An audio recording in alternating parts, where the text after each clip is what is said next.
Hello again! Ako po si Joy Ann Montilla for #Galagang Jack All Access. Muli tayong sasalubong dito po, here and around the nation and the whole world here at Jack Liner Bus 8873, Lucena, Cubao, Camyas. Okay mga kaibigan, this is the double feature vlogging. Ito mga kaibigan, bago yan, i-feature po natin ang Jack Liner Bus 8873 na may biyaheng Lucena, Cubao, Camyas. Yan. Christopher De Los Santos ang driver mga kaibigan. Where's Dennis Arabit? Tignan na natin Tignan natin yan, di ba? Via AC Text mga kaibigan with Rogelio Abejo Jr. of Jam Transit. Yan mga kaibigan. Okay mga kaibigan, star-studded na naman ang vloggings today with 8873. Ayan, back to back na Cubao, Camyas yan sa ating #Galagang Jack All Access. Tatlong magkakasunod na ating i-vlog natin. So, in line with this, kasama po natin yung 8873. Pangalawang beses po ito kay 8873. Ang una, kay Melbourne Awoks. Pangalawa, kay Christopher De Los Santos. Pangalawa yan, kay Christopher De Los Santos. Pangalawa yan. Christopher De Los Santos will be first with 8873. Ang 8873, pangalawa sa ating mga episodes ng Season 2.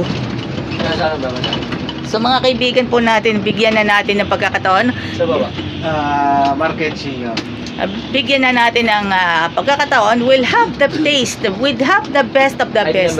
Bigyan natin ng pagkakataon ng isang ito, may mga pasahero po tayo. Hindi tayo makausad dyan sa dulo. Ang dami, di ba? Umagang umaga, syempre, maraming pasahero. Alam naman natin. Ayan, nagpapaabot na lang natin yan. So, senior citizen. Ayan, may pasahero pong senior citizen mga kaibigan. Narito po ang pahapyaw natin mula po sa leksyon sa paaralang Sabado. Una, estre ng taong 2025.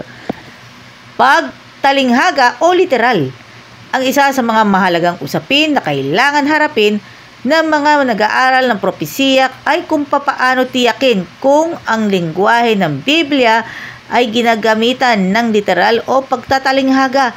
Paano ba malalaman kung gumagamit na may akda ng lengguwaheng simboliko? At paano ba kung malalaman kung ano ang kinakatawan ng simbolo? Ang susing paraan ay upang gawin yon ay tignan kung papaano ginamit ang simbolong yon sa buong Bible, imbes na magbatay sa paraan na ginagamit ito sa kasalukuyan. Halimbawa, nakikita ng ilan ang simbolo ng oso sa Daniel chapter 7 ay tumuturo sa Russia dahil madalas ang ginagamit ang simbolong yon ay para sa Russia sa kasalukuyan. Hindi ito tama o ligtas sa paraan ng pagbibigay kahulugan sa simbolismo ng propesiya. At ito po ay maigi ninyong basahin sa pamamagitan ng pagsunod sa payak ng alintuntunin ng kailangan panghintulutan ng Biblia na kanyang sarili nitong terminology. Nawawala ang karamihan ng misteryo sa likod ng symbolism ng prophecy. Halimbawa, nakikita rin natin na maaaring maging simbolo para sa isang kapangyarihang politikal o bansa o sungay. Ang tabak ay maaaring maging simbolo para sa salita ng Diyos at maaaring maging simbolo para sa iglesia ang isang babae. Dito'y malinaw natin makikita na ipapaliwanag ng Bible para sa kanyang sarili. Ang kailangan natin sagutin, gayunpaman, ay bakit magsasalita ang Diyos sa pamamagitan ng mga simbolo imbes sa paraang tahasan, at bakit halimbawa na patagong tukuin ni Peter ang lungsod ng Rome bilang Babylonia sa 1 Peter chapter 5 verse 13. Maaari natin dahilan kung bakit pinili ng Diyos na mangusap sa paraang simboliko sa prophecy ang kalagayan ng iglesia sa New Testament Halimbawa, kung hayagang pangalanan ng Revelation sa ang Roma bilang salarin sa napakaraming kasamaan, maaaring lalo pang lumala ang pag-uusig sa iglesia. Ano man ang dahilan, maaari tayong magtiwala na nais ng Diyos na maunawaan natin ang kahulugan ng mga simbolo. At syempre, ito ang ating babasahin para sa Adult Sabbath School Lesson. Take it away! 8873. Yan mga kaibigan. Christopher de los Santos and Francis Pareño.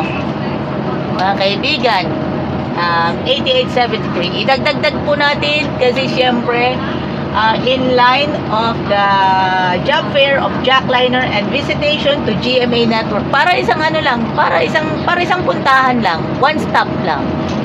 Alam na.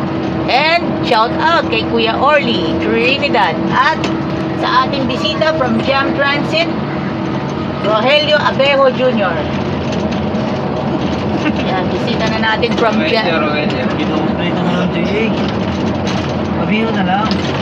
Yung mga kaibigan, L1505 with Edgar Berlada ng malang SB19 Ampe. SB19. Mala SB19 daw ang LLI.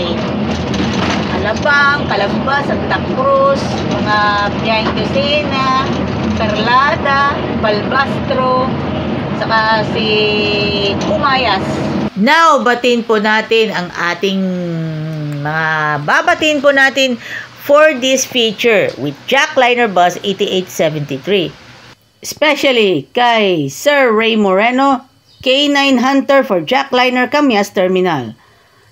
Eddie Birad of Manila Center Seventh-day Adventist Church and Ma'am Feli Loredo of South Central Luzon Conference and San Rafael Adventist Church. And our very own Christian Derrota and Kuya Ramil Almonte of Jackliner Incorporated.